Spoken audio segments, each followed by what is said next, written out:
So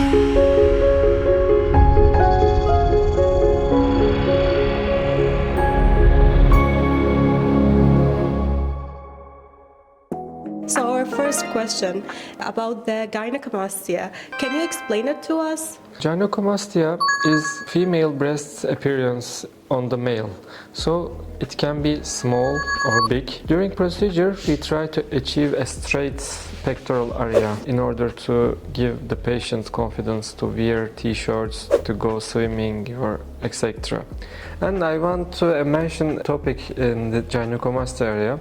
Now it's really popular around the bodybuilders to use steroids, testosterone for building the muscles, for enlarging the muscles. And the testosterone and steroids that they take exogenally by tablets or by injections in the body, this testosterone and steroids is converted to estrogens, and estrogens cause gynecomastia appearance. It causes breast tissue to develop. So it's a concern for bodybuilders that using testosterone or steroids for gynecomastia.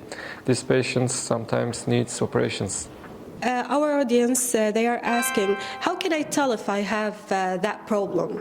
If they see bump on the pectoral area, or when they are looking from the side, if they see a curve in the pectoral area, this can be gynecomastia. In all cases, there isn't glandular tissue in all cases. In some cases, there is also fat tissue in the pectoral area.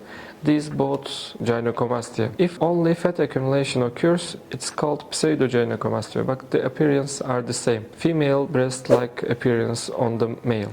What are the techniques used to perform this surgery? Actually, for gynecomastia, first we must consider that is it only a fat accumulation or glandular accumulation, or it's fat or gland accumulation with excess skin. So if only fat accumulation occurs, we can do liposuction only. But if there is a glandular tissue, we need to excise this excess glandular tissue.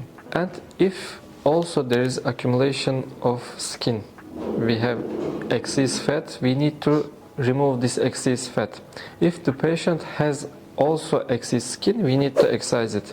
If it's not big amount of skin excess, we can excise it around the areola. But if there's too much skin, we need to excise it under the breast tissue, under the pectoral muscle.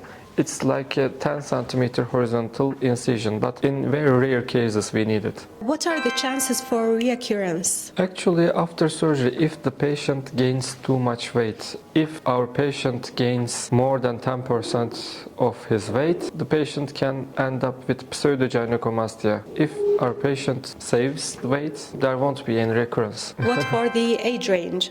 There are two range of ages that usually suffers from gynecomastia. One during puberty and during early younghood. So during puberty, nearly half of boys have some kind of gynecomastia, but like 2/3 stays. After 18 years of age, we can perform the procedure safely. And the second peak of the surgery is around 40 and 50 years old. There is a second peak in this group for gynecomastia. In this group also we can perform the procedure safely. Can patient with platelet deficiency undergo gynecomastia surgery?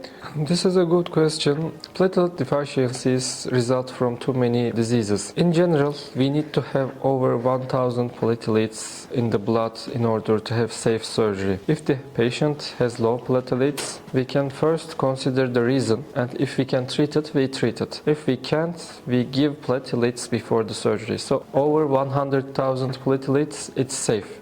If it's low, we give platelets before the surgery.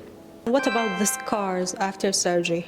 Actually, as I mentioned, it's related which procedure we perform for the patient. So if it's only a fat accumulation, we can do only liposuction, and we can do the procedure 2-3 millimeters incisions during the surgery, which is like scarless. If the patient has excess skin, we remove it around the areola. So the scar is in the junction between the areola and normal skin. So it's not so visible, so understandable. If the patient has too much skin, we need to excise it inferior of the pectoral area. It's around 10 centimeters incision in subpectoral area, but it's really rare cases. Actually, mostly in massive weight loss patients. Is there any relationship between gynecomastia and cancer?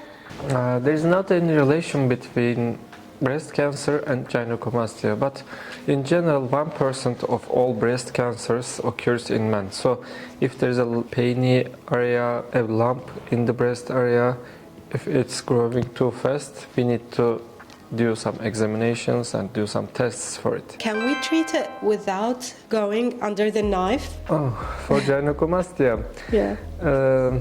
Actually, it's a really resistant fat tissue in this area, so it's impossible to do it without surgery. If we do some sports and diet, we can lose some weight, but if we do excessive sports in order to get rid of gynecomastia, pectoral muscle enlarges, hypertrophies, so the appearance of gynecomastia exaggerates. So if the patient is very suffering from this gynecomastia appearance, the operation is the only solution.